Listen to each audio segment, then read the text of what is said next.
नाज़रीन अवां खे अहम ख़बर खां आगाह कंदा हलूं। हिंगोरजा वेझो रसूलाबाद जे ॻोठ मोथ पारजा में चन्ना बिरादरीअ जे ॿिनि धुरियुनि में ज़मीन जी मालिकीअ तां हिकु ॼणो क़त्ल औरतुनि समेत 5 ॼणा ज़ख़्मी थी पिया आहिनि।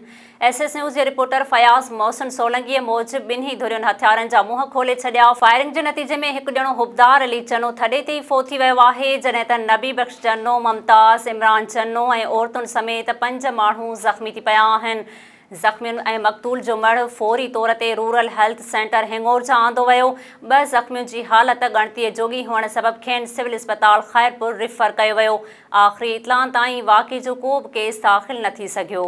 नाज़रीन अवां खे हिकु भेरो ॿीहर अहम ख़बर खां आगाह कंदा हलूं त हिंगोरजा वेझो रसूलाबाद जे ॻोठ मोथ पारजा में चन्ना बिरादरीअ जे ॿिनि धुरियुनि में ज़मीन जी मालिकीअ तां हिकु ॼणो क़त्ल औरतुनि समेत 5 ॼणा ज़ख़्मी थी पिया आहिनि। SS न्यूज़ जे रिपोर्टर फयाज़ मोहसिन सोलंकीअ मूजिबि ॿिन्ही धुरियुनि हथियारनि जा मुंहं खोले छॾिया। फायरिंग जे नतीजे में हिकु ॼणो हुबदार अली चन्नो थॾे ते ई फ़ौत थी वियो आहे, जॾहिं त नबी बख़्श चन्नो, मुमताज़, इमरान चन्नो ऐं औरतुनि समेत 5 माण्हू ज़ख़्मी थी पिया आहिनि।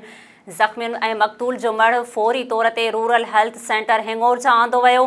2 ज़ख़्मियुनि जी हालत ॻणतीअ जोगी हुअण सबबि खेनि सिविल इस्पताल ख़ैरपुर रिफ़र कयो वियो। आख़िरी इतलान ताईं वाक़े जो को बि केस दाख़िल न थी सघियो। नाज़रीन असांजे चैनल खे लाइक ऐं सब्सक्राइब करणु न विसारींदा। ॾिसंदा रहो सिर्फ़ SS न्यूज़।